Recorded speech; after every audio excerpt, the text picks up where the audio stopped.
What's up, YouTube? It's your boy Thomas back again with another rendition of Truth Be Told. Now this week we all know that there's voter fraud. It's been proven and the media's been lying out their ass. They just found like 2,600 uncounted votes in freaking Georgia by the Dominion system, which seems to be having glitches everywhere, but then they always have an scapegoat.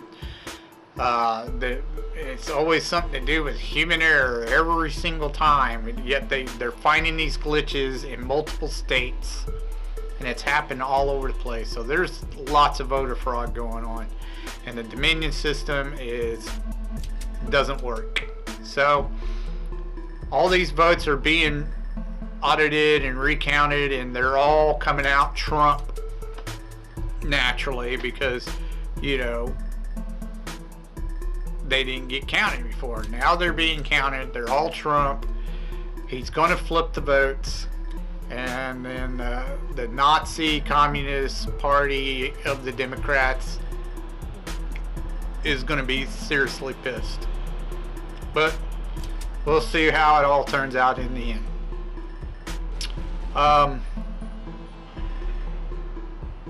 The first thing I want to mention that I saw in the news, basically that's kind of news, if anyone remembers the late 80s, early 90s or whatever, a movie called Short Circuit is being remade. We know how everybody knows how people are starting to feel about all the remakes. This time they're going to go the Spanish route and make it a Spanish film, which obviously isn't going to go over well. The first one was okay. It was alright. The second one, not so great. So we'll see how that goes, but I bet it don't go too well. The real main thing I want to talk about as far as news goes, Simon Pegg and Nick Frost, which some of you may know, they're British actors and producers. They've done several movies together like Hot Fuzz and Shaun of the Dead and several other things. I am not a big fan of these guys. I just don't think they're all that funny. I actually think Nick Frost is even a little bit funnier than Simon Pegg. I'm not a fan of Simon Pegg at all. Have you ever seen Shaun of the Dead? That's like the only movie I really cared for by them. The rest of them just suck. They're not funny. They did a television show called Truth Seekers. And the only reason why I started watching this show is because of Malcolm McDowell. I love that motherfucker. One of the best British actors ever. Malcolm McDowell. And he makes this show. He's hilarious. He's fun. I usually see him in like really serious roles, but this time he's just hilarious. He's funny as hell. I never pictured him being that funny, but he is. He makes the show. The show is basically about Nick Frost's character, who basically is like this amateur ghost hunter or paranormal investigator. And he's also supposed to be some type of cable guy, or cable internet service guy. But anyways, he lives with his father-in-law, which is Malcolm McDowell, and they're both torn over the fact that Nick Frost's character's wife died. Malcolm McDowell's daughter. But anyways, through the whole series, you'll see, it's been only first season, but through the whole season, you'll see her brought up quite a bit. Um, he's told that she died in a car accident, and later he finds out that that's not what actually happened. Like there's this secret cult led by this, he calls himself a doctor. I guess he's kind of like a doctor of physics and psychology or something. I'm not sure exactly what he's a doctor of. Anyways, he gets a hold of this page from like a magic book, not like a Necronomicon. Sorry, couldn't talk there for a minute. And decides that he's going to perform this ritual, which at the solar eclipse of the sun, you know, he's got to kill a bunch of people, collect all their souls, and then kill himself as well to open up this trans-dimensional door in the afterlife that will allow him to come back and live forever. So he's the big baddie, you know, he runs a cult by using nanotechnology, which is put in everybody's eyes, which gives him red eye, you know, and that's how he controls everybody, the cult stuff. It's kind of strange, but you know, it's a decent story. It's just a decent plot line anyway. Anyway, one of the people that shows up ends up becoming Nick Frost's character Gus. Becomes his best friend. This guy named he calls himself Elton John. It's a black kid. Well, apparently his wife had something to do with him when he was a kid because he's being haunted or whatever. But anyway, they become like friends, sorta. They start going on these. Simon Pegg plays this character where he's in control of the cable company or whatever. He starts sending them on these assignments to go make repairs or something. And they always seem to run into a object that has been infused with the soul of a person, so essentially becoming a ghost. The black kid's sister, she gets involved, and so does Malcolm McDowell, and they kind of start becoming the truth seekers. And there's also a woman who's actually a ghost who actually comes back alive because of the truth seekers, because of Gus and the black kid. It gets really crazy, but it's a good show. It's actually pretty funny. I liked it a lot, and it's not hard to follow. Definitely give it a, you know, if you want some crazy sci-fi, but funny at the same time. I'm usually not into English comedy, but this show was actually pretty damn funny. I really liked it. It had more of a Ghostbuster feel to it, even though they weren't copying anywhere near Ghostbusters, but you know, that sort of mentality. The original Ghostbusters, let me put it that way. Definitely 2 thumbs up. Check out Truth Seekers. I promise you, you will not be disappointed. Alright, Movieholics. This week is Fantasy Week.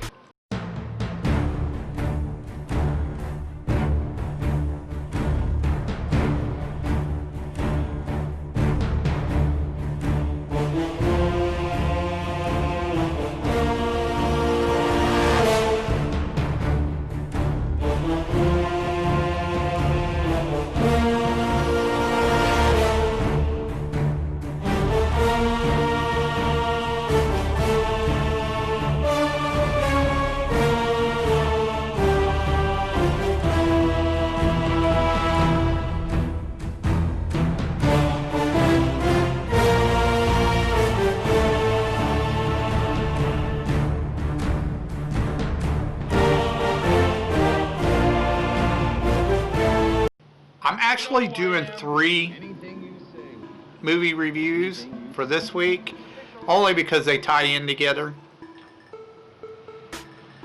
Now, when you do superhero movies or whatever, you could either call them, fantasy or sci-fi, because sometimes they kind of intermix with it. You get action in them and stuff like that too, but they're either sci-fi or fantasy, and I consider most of the superhero stuff fantasy, even though there are some that lean a little more towards sci-fi, like movies like Guardians of the Galaxy.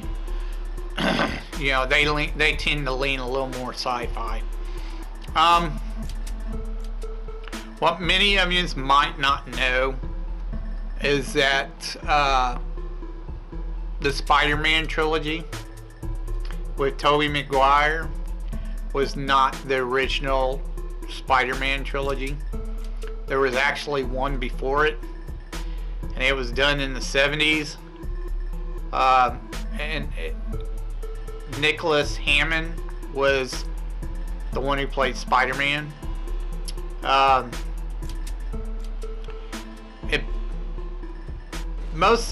This trilogy, basically, the first one was more or less a movie, but then it turned into be the pilot for a TV series. It was a short-lived TV series.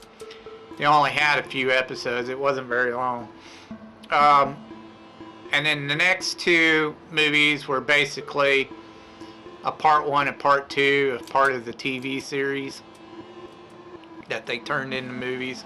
So they made a trilogy out of it. The first Spider-Man was done in 1977. First time he's on the big screen, a live action, not a cartoon. The one they had playing Jonah, it was David White.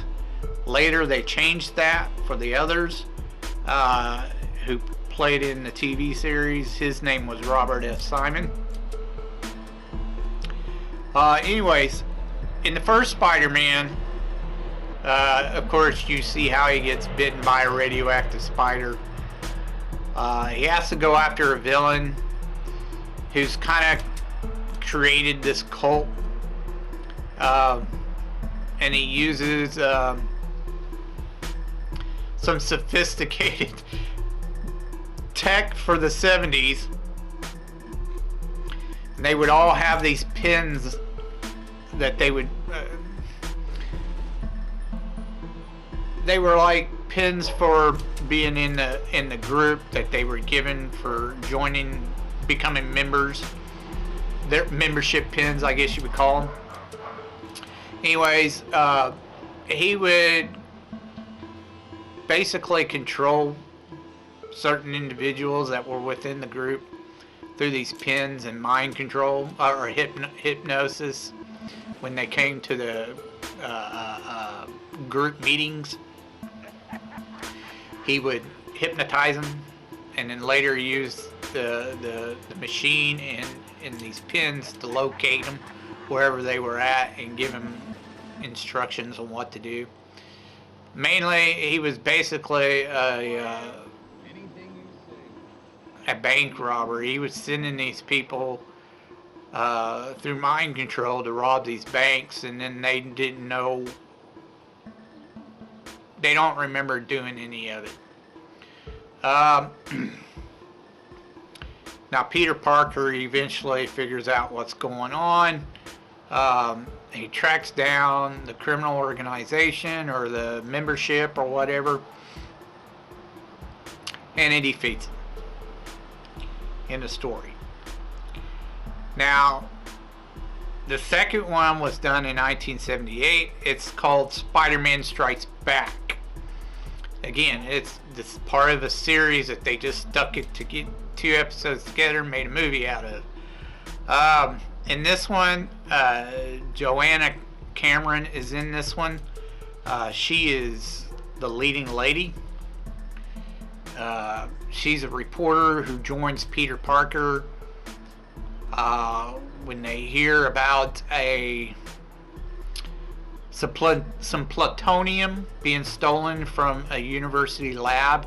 The university just happens to be the one that Peter Parker goes to. Later he finds out that a group of friends of his stole the uranium or plutonium or whatever to make an atomic bomb. Of course, there's a rich white guy who's the villain or the crook. He hears about it. He wants the atomic bomb, so he tries everything he can to get the atomic bomb.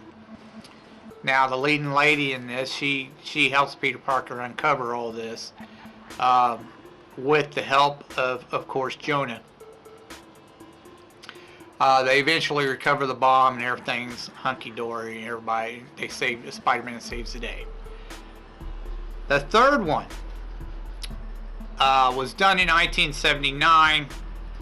Again, it was the last 2 episodes of the series. They stuck them together and made a movie out of it. And it was called Spider-Man Takes the Dragon's Challenge. Now, this one starred as the leading lady. Sorry, this one starred Rosalind Chow. You might better know her from Star Trek Next Generation and Deep Space Nine as Mrs. O'Brien. Kimiko, I think it was her character's name. Anyways, in this one, there is like a Chinese diplomat, sorta. He takes care of land development or something. He holds some office with land development, like a realtor or something, making buildings and stuff. Anyways, he's a friend of Jonah's, and he comes over because he's looking for these 3 particular Marines that can exonerate him in court for crimes for which he didn't commit. Rosalind plays his niece. Anything you say. Anything you say. Anyways, basically another rich white guy becomes the villain. He wants to kill him so that he would get the contract to build some big buildings, $1 billion contract to build these buildings for the Chinese government. He wants that contract. So he wants him killed and everything wiped out, about any information wiped out about his innocence. Of course, eventually Spider-Man fulfills the plot, saves the day, everyone lives happy ever after, I'm gonna tell you right now, if you're expecting like superb graphics or whatever, you might as well forget it. This is the 70s, so the graphics are fairly cheesy. I mean, you can tell they took like some background film of like a building or house and superimposed the guy in the Spider-Man suit over the building, made it look like he was crawling on top of the building, but you could tell he was like cut out of the film and put on top of the background.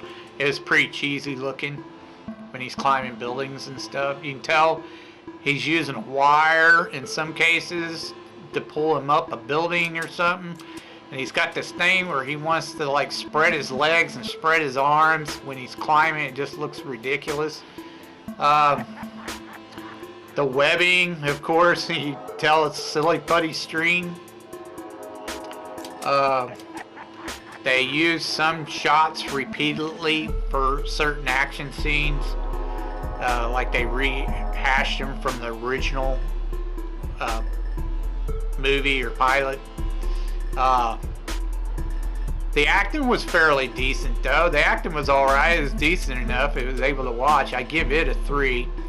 But the special effects, I give it a 2. The special effects were pretty bad. Story-wise,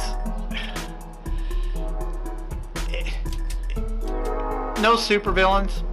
You will be disappointed. There's no real supervillains. They're basically like regular criminal guys, mob boss type crap, you know, so that was a little disappointing. Action wise, you know, there was a couple of, you know, action scenes that weren't too bad, but for the most part, you definitely tell they were choreographed. So as far as the story, each story,